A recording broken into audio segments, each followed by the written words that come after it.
Bismillahirrahmanirrahim. Assalamualaikum warahmatullahi wabarakatuh. Alhamdulillahi rabbil alamin wal aqibatu lil muttaqin fala udwana illa 'alal zalimin. Wassalatu wassalamu ala khairil mursalin nabiyyina Muhammadin wa ala alihi wa ashabihi wa man sara ala sabilihi wa nahjihi wa sanna bi sunnatihi ila yaumiddin. Amma ba'd. Rabbi shrah li sadri wa yassir li amri wahlul 'uqdatam min lisani yafqahu qawli. Allahumma 'allimna ma yanfa'una wanfa'na bima 'allamtana wa zidna 'ilman nafi'an ya rabbal alamin. Hadirin dan hadirat jamaah salat subuh Masjid Baitul Ma'mur yang dimuliakan oleh Allah Subhanahu wa taala.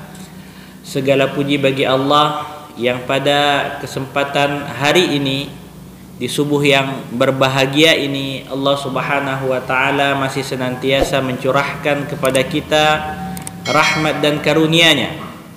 Di antaranya adalah Allah Subhanahu wa taala masih meringankan tubuh kita untuk kita gerakkan berhadir di salah satu rumahnya ini dalam rangka untuk melaksanakan ibadah salat subuh secara berjamaah, yang kemudian kita lanjutkan dengan penyampaian tausiah.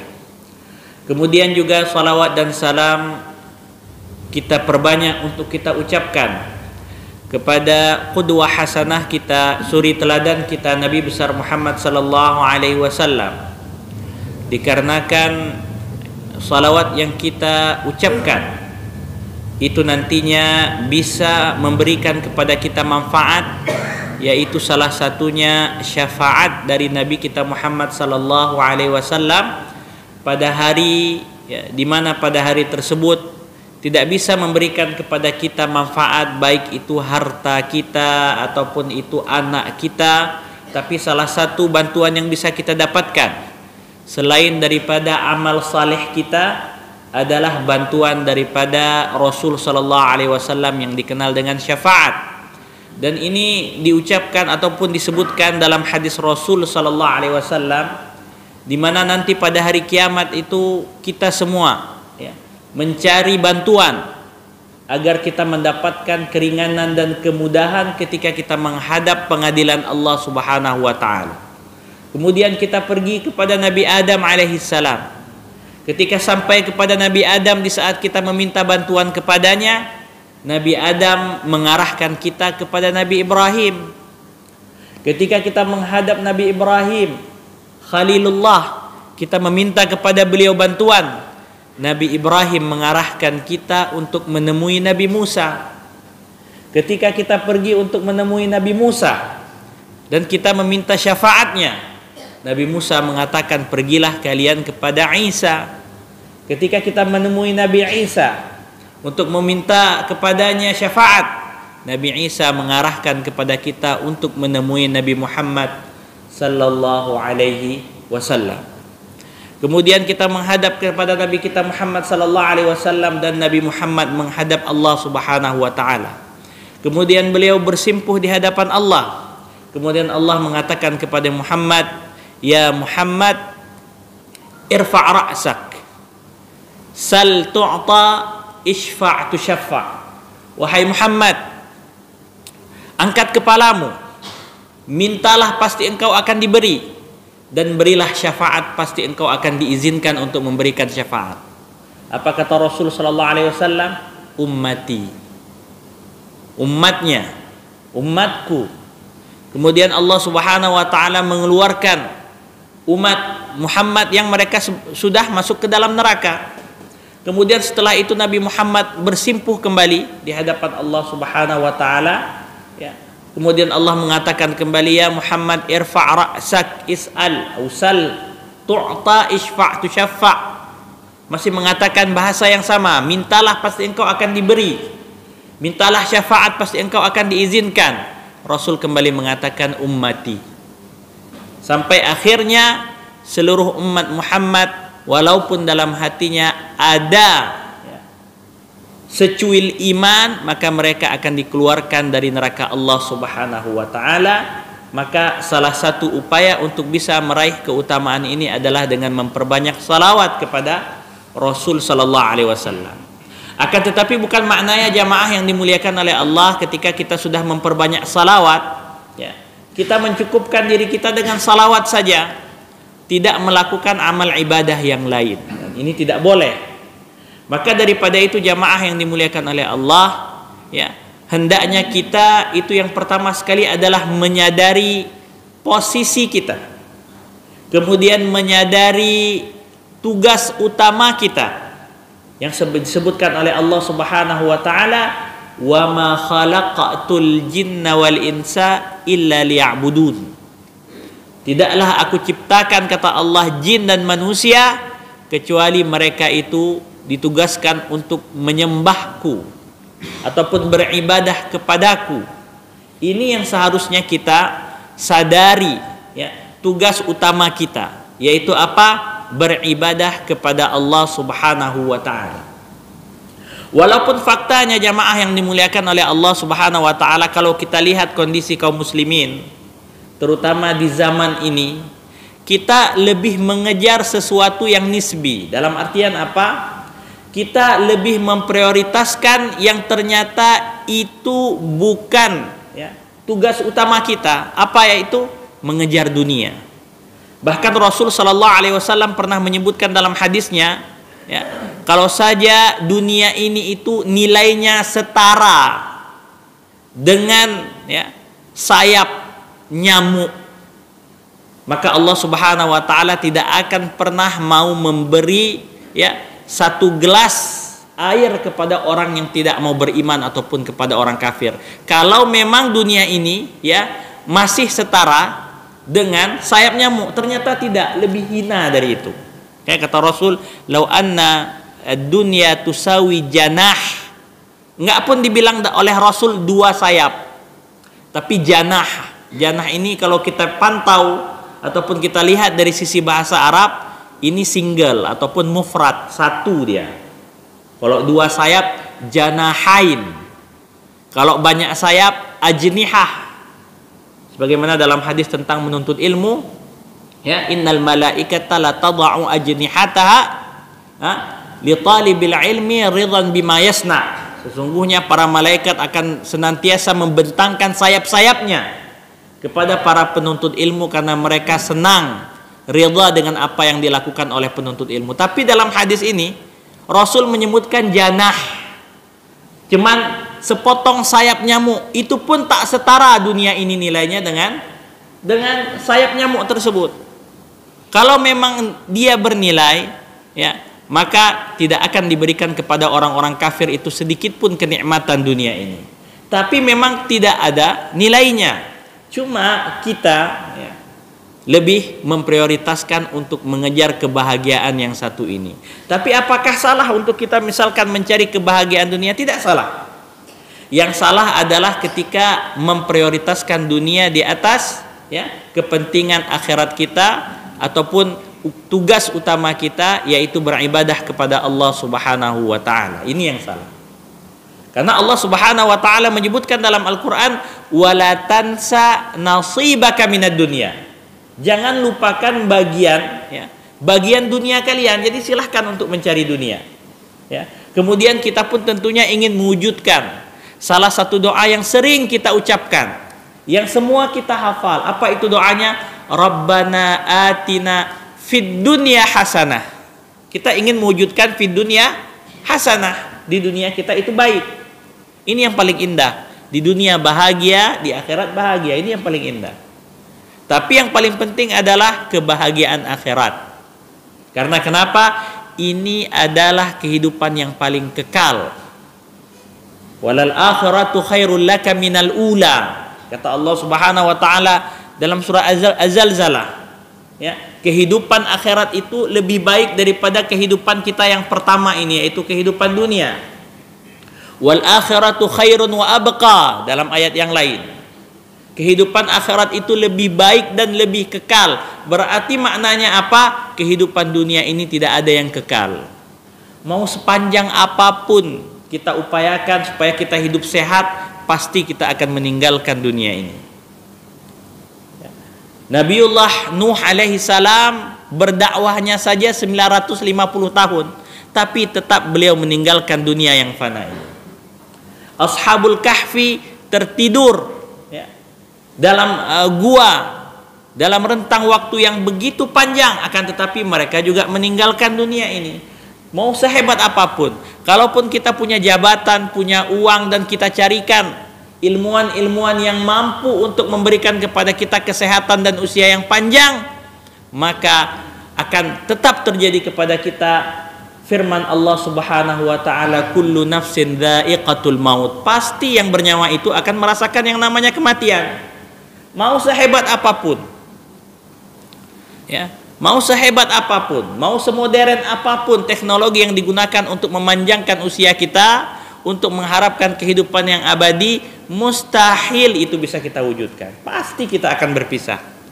Maka di saat kita menyadari jamaah yang dimuliakan oleh Allah Subhanahu wa taala bahwasanya kehidupan di dunia ini cuman tempat kita berlalu dan kita akan bertemu dengan sebuah kehidupan yang lebih kekal, maka oleh karena itu apa yang harus kita lakukan? Kita harus merubah pola pikir kita. Kemudian merubah yang mana itu yang harus diprioritaskan, ya, di atas sebuah perkara yang lain.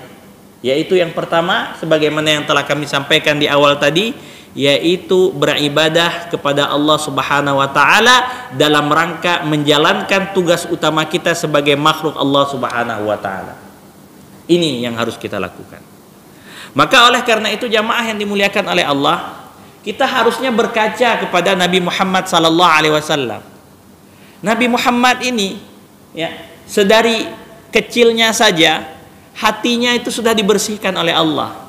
Ketika beliau berada di tengah-tengah keluarga Halimatus Sa'diyah ataupun kabilah Bani Sa'ad, Allah Subhanahu wa taala mengutus malaikat untuk membelah dadanya, membersihkan hatinya, menghilangkan itu tempat-tempat ataupun bagian-bagian setan, kemudian dibersihkan dirinya dari segala sifat-sifat yang tidak baik.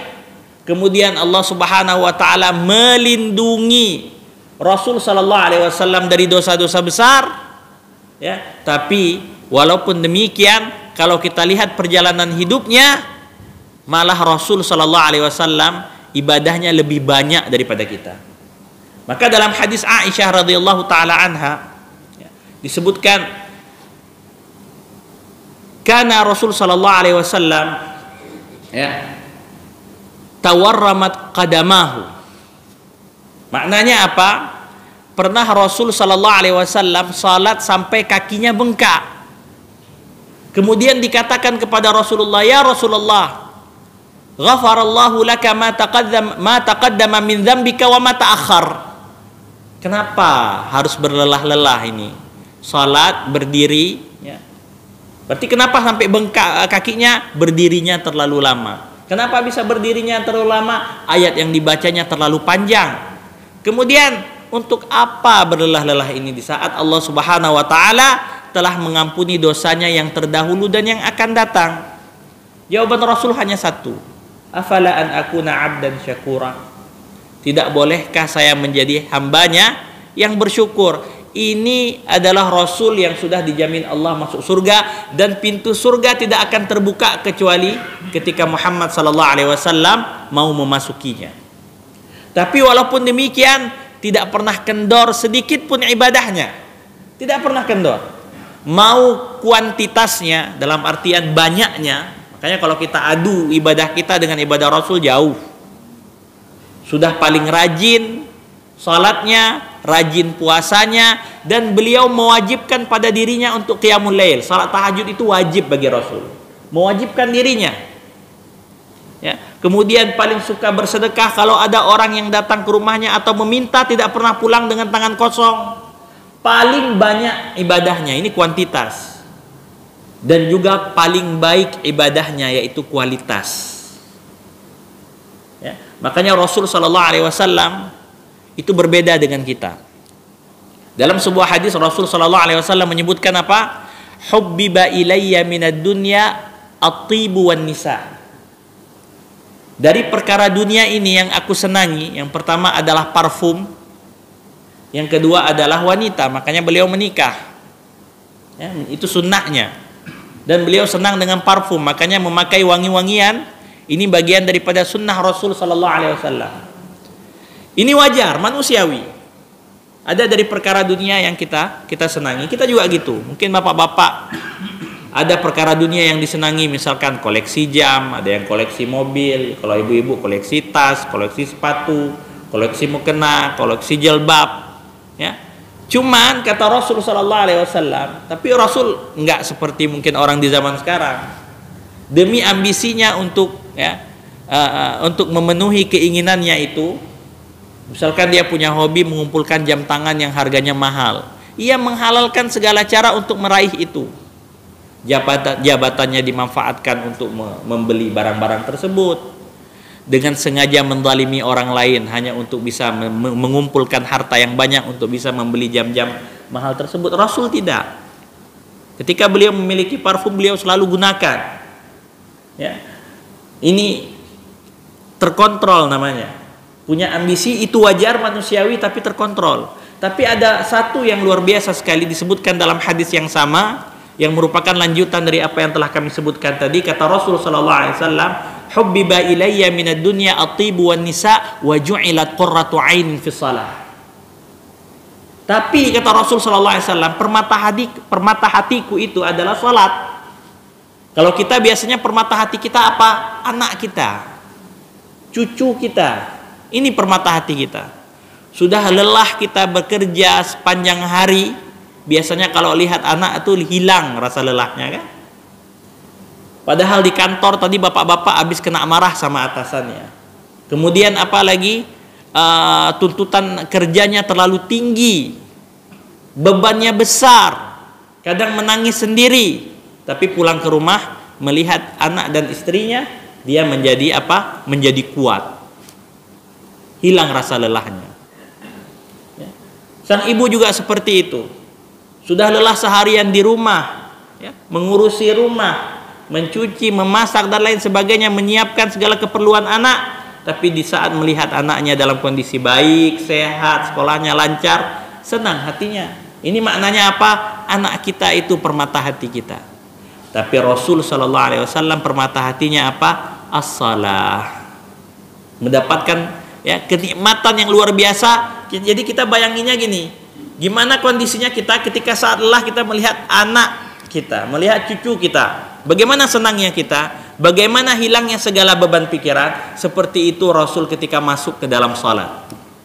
Makanya beliau kadang-kadang ketika memanggil Bilal, ya, meminta Bilal untuk azan, itu enggak bahasanya Bilal udah masuk waktu salat azan, enggak, tapi apa dalam bahasa hadis kata Rasul kepada Bilal, ya Bilal arihna bis salah. Apa makna arihna? Buat kami rileks, rehat, santai, tenang dengan salat. Caranya apa? Udah masuk waktunya silahkan azan. Tapi nggak dibilang ya Bilal adzin, tidak. Tapi ya Bilal arihna bis salah. Buat kami ini tenang, tentram, nyaman, rileks. Itu dengan salat. Dan itu yang dicontoh oleh para sahabat beliau. Makanya kalau kita melihat sejarah jamaah yang dimuliakan oleh Allah, Umar bin Al-Khattab itu kalau dibunuh face to face susah. Ali bin Abi Thalib ya, kalau mau dibunuh face to face ya, tatap muka tuh berhadap-hadapan susah. Malah Ali bin Abi Thalib dalam sebuah peperangan itu, dia masih muda sekali, masih belia sekali, tapi mampu mengalahkan jagoannya musuh, Amr bin Abdul Wud ini, kalau nggak salah kami namanya, seorang ahli penunggang kuda dan seorang ahli pedang. Dia minta lawan perang tanding. Dia tanya sama kaum muslimin, siapa yang mau maju sini, lawan saya. Nggak ada yang maju. Kalau nggak salah kami di perang Khandaq ini. Dipanggil lagi 2 kali, mana nih perwakilan orang Islam nih, orang-orang pengikut Muhammad, maju lawan saya. Nggak ada yang maju.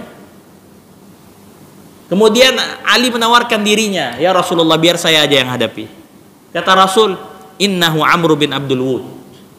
Itu si Ammar itu bukan orang sembarangan, jangan kamu maju.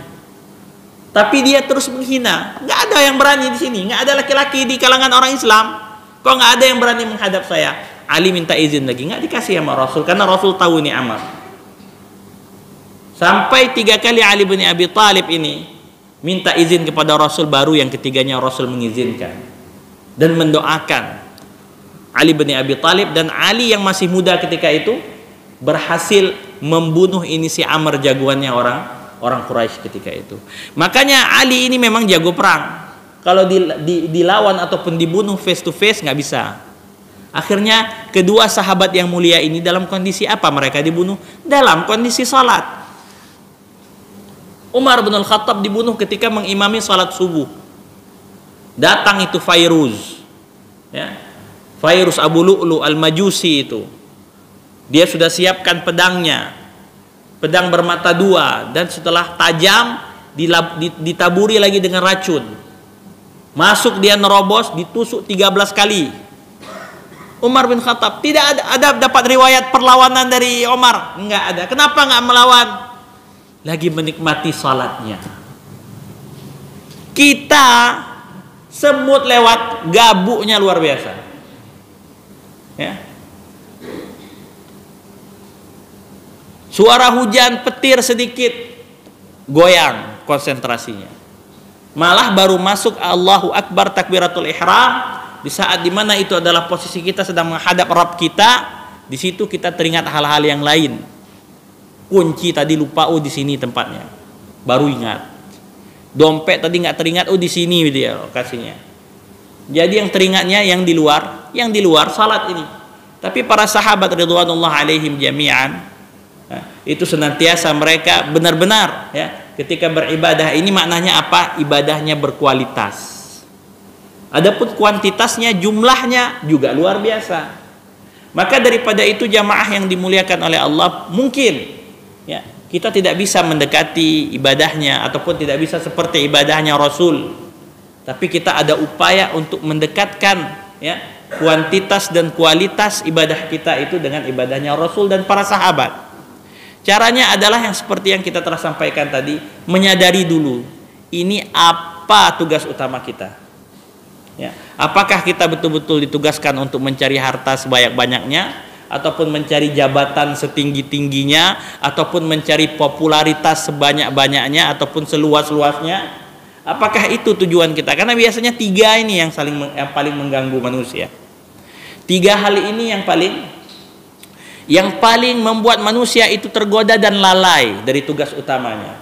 Makanya kadang-kadang, ya, kalau kita perhatikan, ada orang sudah kaya sekali, dia seorang pengusaha sukses, hartanya banyak, mungkin miliaran ataupun triliun hartanya. Tapi tiba-tiba muncul dia, ya, untuk mencalonkan dirinya untuk menjadi salah satu pemegang kekuasaan. Mungkin kalau kita pribadi berpikir, udah kaya, udah nyaman, ngapain lagi masuk pemerintahan? Udah kaya, sudah nyaman, ngapain lagi pingin jadi jabatan A, jabatan B, jabatan C? Makanya itu manusia nggak pernah puas. Dikejar dunia ini nggak akan pernah puas. Makanya diibaratkan sebagaimana kita minum air garam ataupun air laut. Semakin diminum, semakin haus kita. Nggak akan pernah berhenti. Padahal kita pikir sudah kaya, ya, pengen kekuasaan. Sudah kaya, sudah berkuasa, rasa-rasanya kayak kurang terkenal. Gabung lagi apa lagi untuk mengejar popularitas supaya dikenal sama orang. Padahal ketika meninggalnya nanti, paling diingat orang 2 minggu. 2 minggu cuma. Setelah itu berlalu. Setelah itu lewat. Yang ada kita apa? Tidak bisa menghadapi ujian kubur. Karena sudah habis usaha, upaya, tenaga, pikiran hanya untuk mengejarkan sesuatu yang lain dan melupakan apa yang lebih urgen ataupun yang lebih penting untuk kita siapkan, yaitu menghadap ujian kubur dan lain sebagainya. Apalagi nanti kalau sudah Allah bangkitkan kita dan dihadapkan kita kepada pengadilan Allah Subhanahu wa taala. Maka penting sekali mengetahui ilmu. Jangan juga nanti berpikir, oh kalau kayak gitu saya ngafal aja lah, kunci jawabannya saya ingat. Tanya Allahu Rabb, ma rabbuka Allahu Rabbi, man nabiyuka Muhammad nabi, ma kitabuka Al-Quran kitabi. Udah hafal saya kunci jawabannya, akhirnya ini saya mau korupsi bentar. Enggak kayak gitu. Ataupun mengingat hadis Rasul sallallahu alaihi wasallam, "Man kana akhiru kalamihi la ilaha illallah, dakhala al-jannah." Barang siapa yang akhir kalimat terucap dari mulutnya itu sebelum dia meninggalkan dunia ini adalah la ilaha illallah, masuk surga. Itu aja saya persiapkan. Tidak semudah itu jamaah yang dimuliakan oleh Allah. Kemudahan kita untuk mengucapkan la ilaha illallah itu berbanding lurus dengan kebiasaan kita selama ini. Kebiasaan kita misalkan cuma mengejar dunia, ketika sakaratul maut susah kita mengucapkan la ilaha illallah. Walaupun kadang-kadang di masa sehat kita sudah kita persiapkan, enggak semudah itu. Kayak yang kita disunnahkan ditalqin gitu. Ya, dipandu la ilaha illallah supaya ketika kita berucap itu keluar kata-kata la ilaha illallah di penghujung kehidupan kita di dunia. Maka tidak semudah itu. Maka oleh karena itu jamaah yang dimuliakan oleh Allah, ya. Yang pertama adalah istiqamah. Ya, kita harus meningkatkan dulu ibadah kita. Tapi yang pertama harus kita ingat istiqamah dulu yang susah juga. Ya, karena kadang-kadang orang ada semangatnya itu naik turun. Semangatnya hari ini semangat kali. Baca Al-Qur'annya sekali duduk sampai 2 juz. Habis itu nggak sentuh-sentuh lagi Al-Quran. Kapan disentuh? Nanti Ramadan tahun depan. Ini kurang tepat seperti ini. Makanya ya, kata salah seorang ulama, kata beliau apa? A'zamul karamat luzumul istiqamah. Karamah yang paling luar biasa itu adalah kita bisa senantiasa konsisten dalam beribadah. Ini karamah ini. Jangan selalu kok dibilang karamah bayanginnya bisa terbang, bisa jalan atas air, bisa menghilang. Kemudian ngaku udah salat, udah di mana Masjidil Haram barusan. Enggak seperti itu. Istiqamah yang paling hebat adalah kita bisa senantiasa konsisten, dan itu susah sekali. Susah sekali.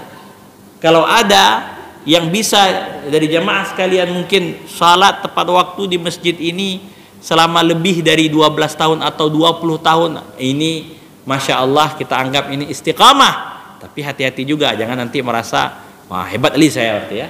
Ini keluar lagi ujubnya. Maka daripada itu jamaah yang dimuliakan oleh Allah, kita harus menyadari ibadah itu banyak bentuknya. Ada ibadah fisik kita, badan kita, ada ibadah hati kita dengan berzikir. Padahal Islam ini ya, pintu kebaikannya itu banyak sekali dan mudah sekali. Jarang kita kan sambil nyetir itu kita bersalawat, sambil nyetir itu kita beristighfar. Saya nggak dosa Ustaz, ngapain saya beristighfar? Enggak kayak gitu. Itu anjuran.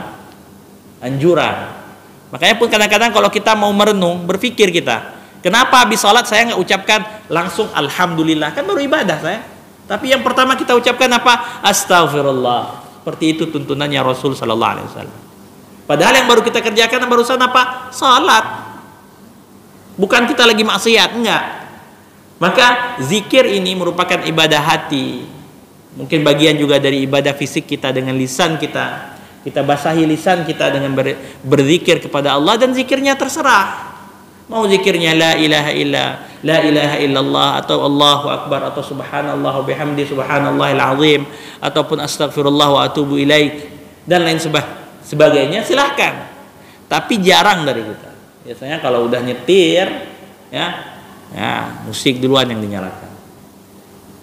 Ya, maka oleh karena itu jamaah yang dimuliakan oleh Allah, ya, di sisa usia kita ini, apalagi mungkin yang sudah usianya 40 ke atas, ini sangat bergantung sekali dengan kebiasaannya. Dan disebutkan kalau sudah 40 ke atas, ya, itu tidak dirubah kebiasaannya, itu susah dirubah kebiasaannya sampai dia meninggal. Makanya sampai ada yang menyebutkan apa? Man ta'awwada 'ala syai'in mata 'alaih.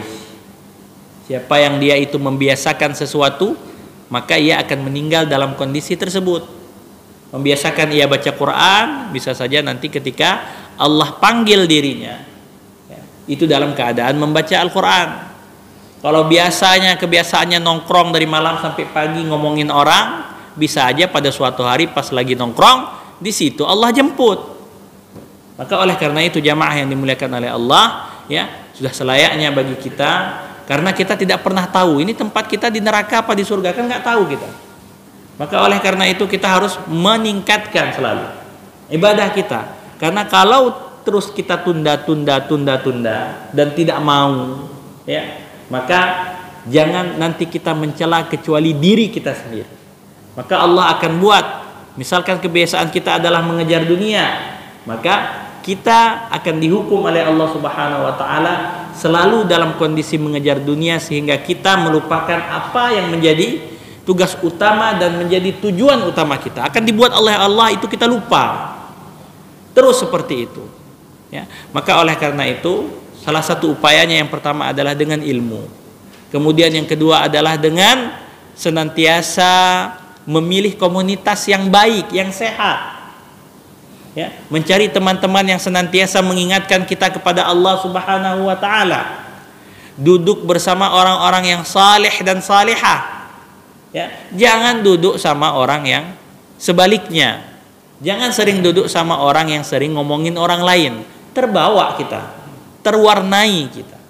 Kalau Rasul sudah dilindungi, dari kecilnya sudah dibersihkan, kemudian walaupun beliau berada di tengah orang-orang Quraisy yang kerjaannya begitu luar biasa jahat, tapi tak terwarnai beliau. Tapi kalau kita nggak bisa, kita jamin, ketika kita duduk bersama orang yang misalkan melakukan kejahatan atau nggak pernah salat sama sekali dua kali nanti kita akan terikut. Nanti lama-lama menjadi kebiasaan. Maka oleh karena itu, komunitas yang baik itu perlu dimunculkan, dan supaya nggak putus, ajarkan generasi ke depan.